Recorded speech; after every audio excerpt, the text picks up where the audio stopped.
2,28 dBi a un 15 grados de elevación.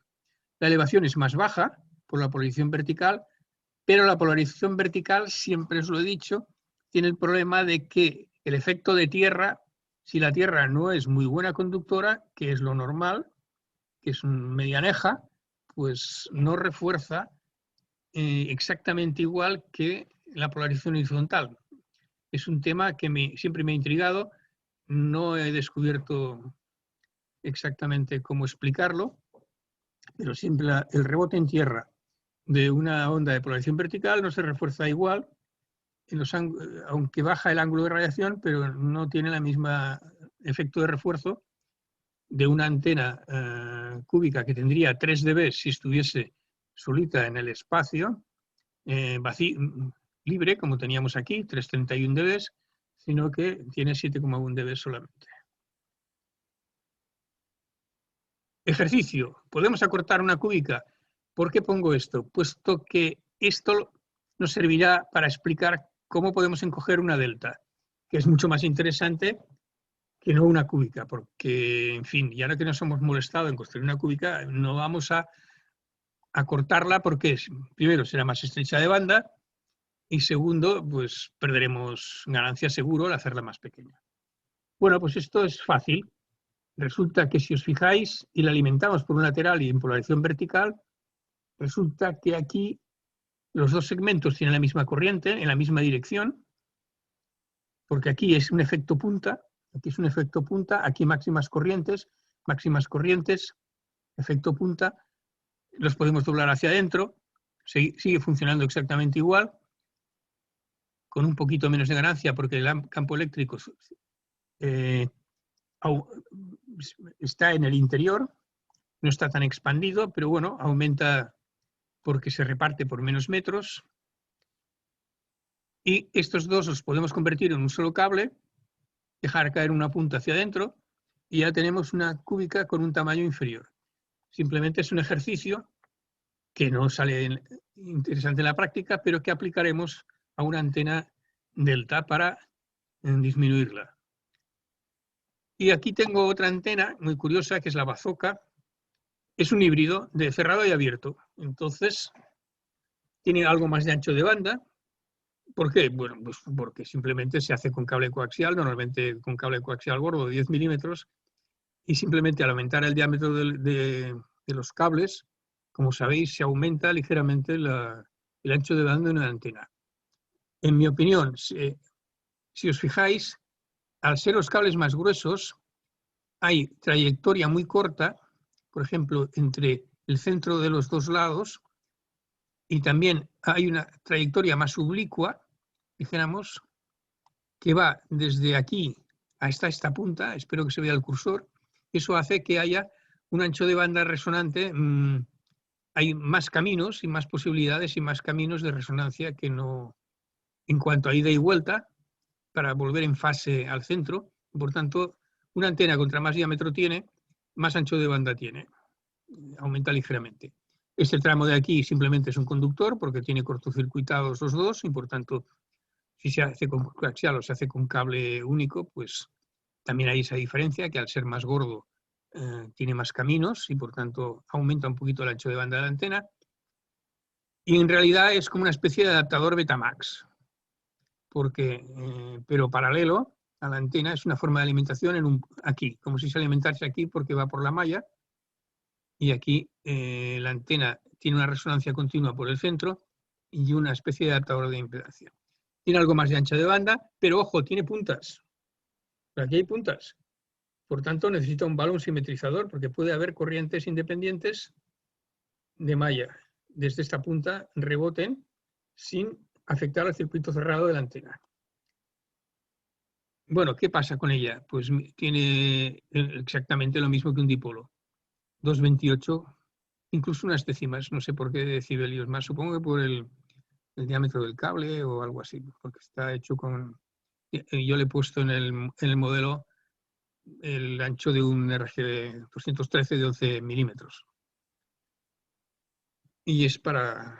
lo demás es casi exactamente igual.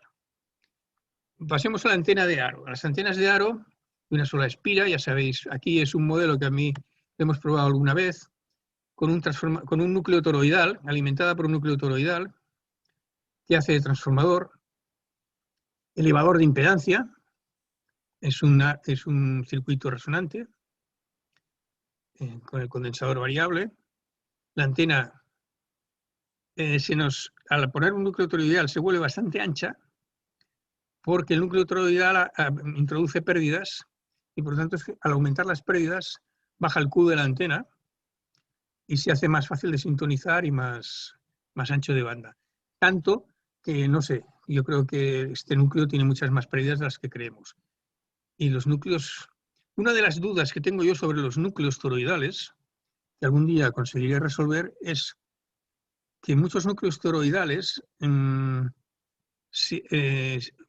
para choques, utilizarlos como choques de radiofrecuencia, interesa que tengan las máximas pérdidas posibles. Mientras que para usarlos como transformadores, interesa que tengan las mínimas pérdidas posibles. Entonces no está muy claro qué núcleos tienen más pérdidas y menos pérdidas, porque te dan la permeabilidad, te dan tal, pero lo de las pérdidas es una información que no está tan clara. La idea, ¿captan menos ruido los aros? Mi explicación es que como tienen baja eficiencia en transmisión, porque es muy difícil disminuir la resistencia de pérdidas en las soldaduras, las resistencias de pérdidas en las soldaduras seguida tienen miliohmios, centenares de miliohmios, si no se hacen con plata, cobre, confundido con un estaño de plateado, realmente un fundente de plata. Es muy difícil hacer las soldaduras sin pérdidas y tiene una resistencia de radiación muy baja, alrededor de 1 ohmio, y entonces en cuanto hay unas pérdidas de 1 ohmio en cuanto a las soldaduras, pues la eficiencia se va al traste. Son aconsejables para recepción, capta menos señal y menos ruido, por eso parecen que, pero en el fondo la relación señal-ruido se mantiene. Son muy directivas en el plano de la antena y rechazan el ruido procedente de la dirección perpendicular. No son muy aconsejables en transmisión por su baja eficiencia. Pero hay unas antenas que captan menos ruido. ¿Y qué es lo que os quería enseñar? Los aros realmente blindados. Existen aros que solo son sensibles al campo magnético. Dios mío, ¿por qué se me dispara esto al mover aquí sin tocar la rueda? Es como si no se gustasen. La rueda del ratón y... Fijaos aquí, el vivo está aislado. El acoplamiento es inductivo. La malla está conectada al centro de la malla del blindaje. El aro está hecho con coaxial. Este es un auténtico aro blindado, que no es sensible al campo eléctrico y solo es sensible al campo magnético. Entonces, yo la verdad es que no he visto comercializado ninguno, debe haberlos, pero esto sí que lo captan el ruido eléctrico generado en las proximidades. Eso sí, el ruido lejano eléctrico lo captan exactamente igual que todas las demás antenas. O sea que, pero en cuanto al ruido cercano, sí que estaría blindado del ruido eléctrico producido en las proximidades, porque esto no sería cuando el ruido eléctrico todavía no ha desarrollado en el campo lejano la igualdad del campo magnético y el eléctrico, pues, y ya entramos en las delta loops. La antena delta loop es la reina de las antenas cerradas. ¿Por qué?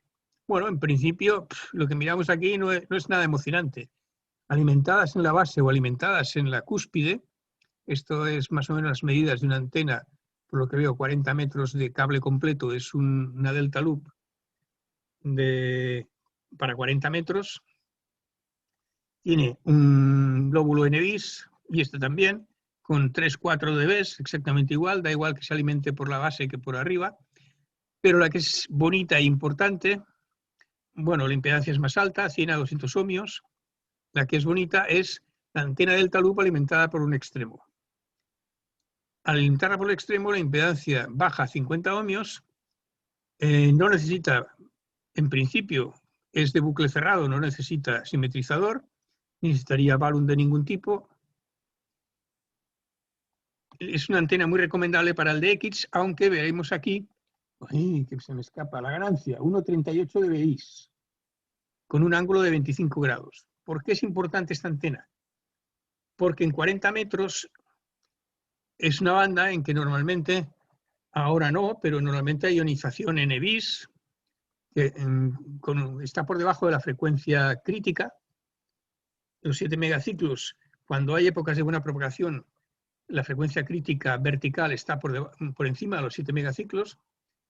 Luego recibe mucho ruido por los ángulos superiores, mucho, y en cambio el que sea directiva hacia ángulos bajos y no reciba de ángulos altos, nos disminuye mucho ruido procedente de los ángulos altos. Por tanto, es una antena interesante para el DX, aunque su ganancia no sea nada del otro mundo, 1,38 dBi, pero fijaos, es que rechaza 10, 15 y 20 dB todo lo que venga por ángulos altos. Y tiene una impedancia cercana a los 50 ohmios. Para 80 metros, bueno, importantísimo. Lo que pasa es que hacer una delta loop para 80 metros, pues no sé si en la siguiente diapositiva. Además es multibanda. Al ser de onda completa, todas las antenas de onda completa, la delta loop, no hemos hablado en la quad, porque hacer una quad de onda completa en un plano vertical es absurdo, para 80 metros ni para 40, pero para la delta ya empieza a ser interesante. Y tiene resonancias en 40, en 20, aunque tendremos que echar mano del acoplador, 15 y 10.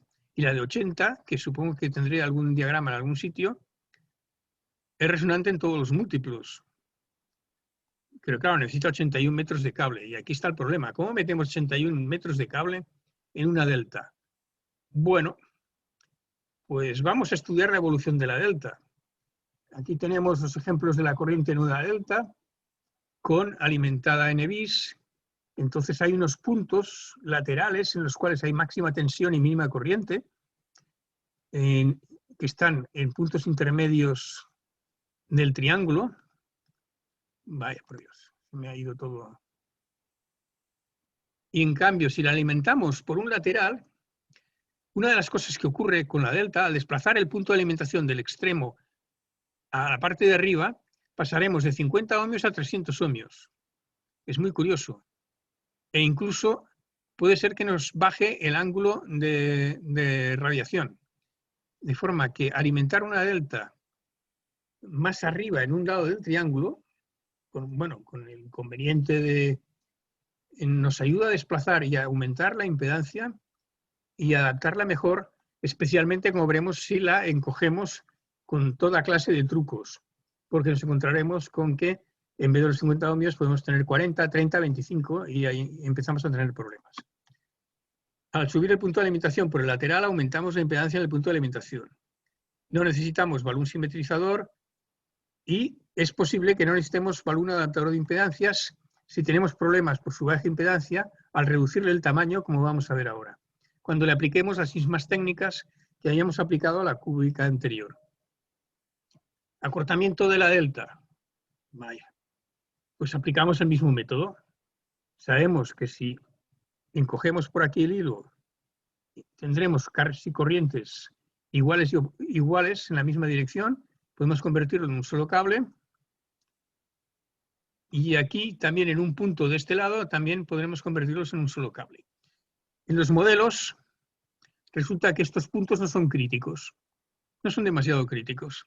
Y funcionan exactamente igual. Por tanto, ¿cómo construir una delta cortada para 80 metros que tiene los tamaños de una de 40? Pues muy sencillo. Aquí tenemos un dipolo con 20 y 20.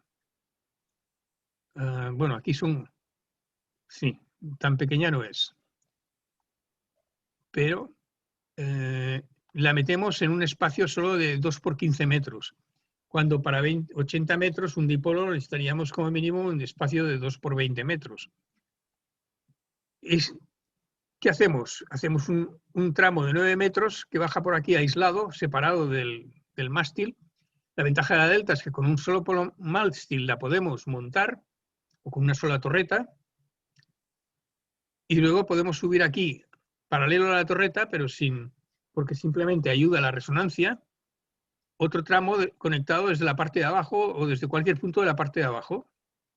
Bueno, ¿qué ganancia obtenemos? Bueno, hemos perdido ganancia al encogerla, 0,13 dBi, pero el bajo ángulo de radiación lo tenemos igual. Y la poca captación de señales por ángulos más altos Pues también la tenemos.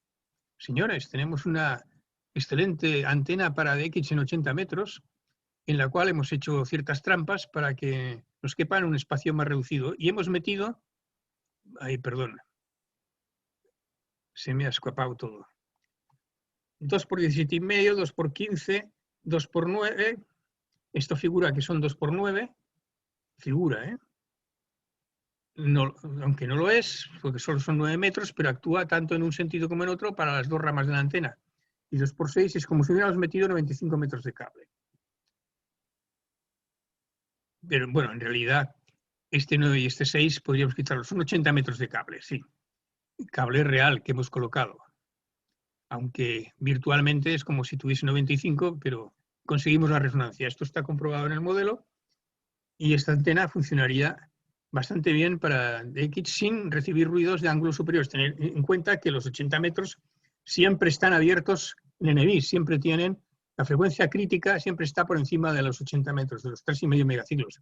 Están 4 actualmente, 4, 5, 6, 7, pero normalmente siempre estará funcionando como antena NBIS.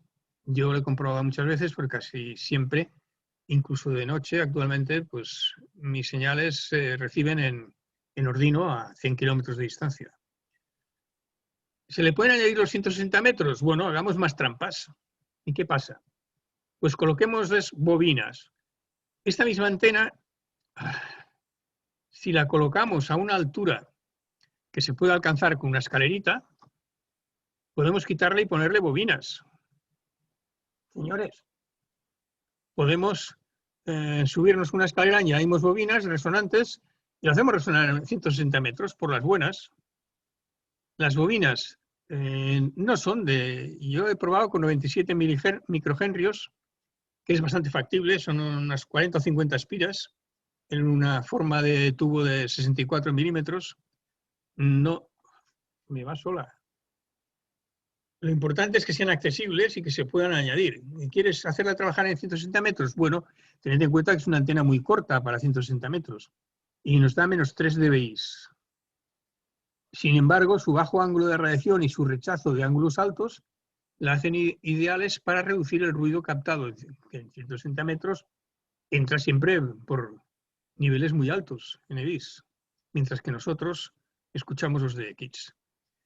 Y yo he hecho el ejercicio y esta antena, ¿qué pasa? Ay, al hacerla tan corta, queda muy estrecha para ROE. Incluso con acoplador, que llegue a 10:1. Me ha salido de 30 kilociclos, de 1830 a 1860. Con ROE inferior a 10:1, que compensaremos, se supone, con un acoplador bien diseñado, que alcance a... No he mirado las impedancias aquí y aquí, tenía que haberlo mirado. Y además me ha salido una impedancia muy baja, lo cual nos obligará a subir el punto de alimentación. Si no queremos poner un balun elevador, que podemos hacerlo, podemos poner un balun de 1 a 2, elevando, y entonces podríamos alimentarla más por el extremo, pero tendremos que ir subiendo el punto de alimentación para acercarnos a los 50 ohmios. Yo no lo he tocado mucho más, aunque me parece que sí, que le he tenido que poner un elevador 1.2 para que me dé esta impedancia, porque ya bajaba a 16 ohmios. Sí, creo que sí. Que todo esto está hecho añadiendo además un balun elevador de impedancias de 1 a 2. ¿Cómo podemos meter una delta loop para 80 metros multibanda en un espacio más reducido? Bueno, con un solo mástil central podemos hacer una antena que tenga 80 metros de cable para 80 metros, haciendo este truco, un mástil central elevado, y la metemos en un rectángulo de 10 por 20 metros. Y la conseguimos multibanda, aunque multibanda relativa con acoplador, pero conseguiremos que funcione en todas las bandas de radioaficionado porque 80 metros de cable metidos de esta forma presentan toda la resonancia. No sé si he hecho la gráfica, me parece que no, de ROE, no la he modelado. Pero también una antena muy interesante de bucle horizontal es la loop, Sky Loop. Meter aquí, pues esta es de 40 metros horizontales, y veis pues que aparecen las resonancias en 7, en 14, en 21 y en 28. Una antena multibanda. Eso sí, teníamos que poner 9 metros como mínimo de mástiles en las 4 esquinas de nuestro terrado, con unas riostras que le aguantasen un poquito esos tubos. Bueno, pero fijaos en que, diablos, yo no hay manera, a la que muevo el ratón en otra dirección. Bueno, yo he hecho aquí un cuadro de superficies en que se podía meter una Skyloop, cambiando las dimensiones. Pues para 80 metros necesitaríamos 4 por 21, 4 lados, un cuadrado de 21 metros de lado, un rectángulo de 2 por 18 y 2 por 25, un cuadrado de 2 por 15 y 2 por 28, y un cuadrado de 2 por 10 y 2 por 33. Si solo fuera para 40 metros y superiores, pues la podríamos meter en 2 por 5 y 2 por 17 metros, con un terrado de 85 metros cuadrados en rectángulo. Es un ejercicio bastante tonto, pero para pensar pues que es una antena factible. Y una que ya presenté, una idea que ya presenté es, bueno, no, antes la Skyloop también se puede acortar del mismo modo que la cúbica o la delta. Si podemos conseguir los 4 postes de una altura de 6 a 9 metros en las esquinas de un rectángulo, pues podemos hacer los mismos trucos y meterle aquí pues otros tantos metros de cable y conseguir la resonancia en 4 tramos de lambda cuartos, simplemente encogiéndola de esta forma. Son ideas que alguien puede aprovechar. Y una muy bestia es poner 4 mástiles en el centro del rectángulo. Se consigue meter con riostras en un espacio cuadrado de 7 por 7 metros, para 40 metros. ¿Cómo? Pues con mástiles de solo 7 metros, 6,8, aguantados. Los azules serían las riostras, que más o menos sujetarían los mástiles, de 2 tramos, serían 6 metros o un poco más. No sé por qué he puesto 7, 6,8. Quizás que, sí, el truco para ajustarle la frecuencia fue precisamente bajarla a la altura. Y por eso, pero bueno, habría que retocar un poquito las dimensiones si la altura fuese solo de 2 tramos de tubo de 3 metros y fuesen 6. Entonces, aquí necesitaríamos que la antena por lo menos no se pudiera tocar con la mano, 2,5 metros. Yo por comodidad he puesto 2. Y necesitaríamos unas riostras de poliamida que aguantasen un poquito el tubo, pero sería teóricamente factible meter una antena que tendría todas estas resonancias. Y yo creo que ya no tengo, han pasado los 40 minutos y ya no se me ocurre nada más que contaros sobre las antenas de cable cerradas. Las antenas son las cerradas, no el cable. Bueno, el cable también. Próximo capítulo. Os recuerdo, jueves 15 de abril de 2021. Y lo haríamos sobre la directividad de las agrupaciones de antena. Cómo agrupar antenas, la directividad, los problemas, las ventajas y inconvenientes de la... Se consigue mayor directividad con agrupaciones de antenas. Da para todo un capítulo. Y entonces el otro sería el funcionamiento de las Yagis. Y bueno, recordaros, el miércoles 7 de abril, ¿está bien escrito del 7 de abril? ¿No he metido la pata? Sí, el mes próximo es el mes de abril. El ciclo de conferencias de la URE Central, que será mensual, y siempre será el primer miércoles de cada mes. El uso de la herramienta BOAK para la predicción de la propagación. Y aquí ha acabado mi rollo, Ricardo. Ya puedo dejar de compartir, a ver cómo lo hago. Ahora se me ha escondido todo. No sé qué tocaba aquí. Clic para salir. Y ahora, deja. Lo conseguí. Y me ha salido la imagen de Agustín. Muy buenas, ¿qué tal? ¿Ha sido entretenida? No tienes micro.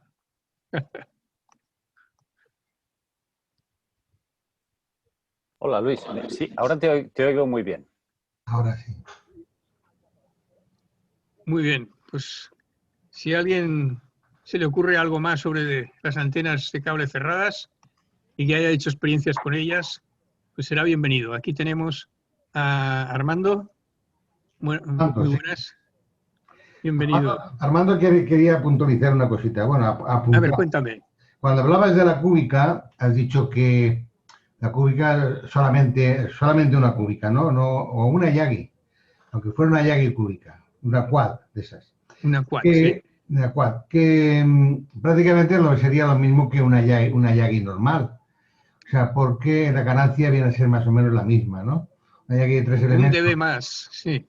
Pero es que el ángulo de radiación yo lo he estado mirando y a igualdad de mástil, a mí me sale, igual el ángulo de elevación. Las pérdidas por despolarización son menores en el quad, que esa es la gran ventaja.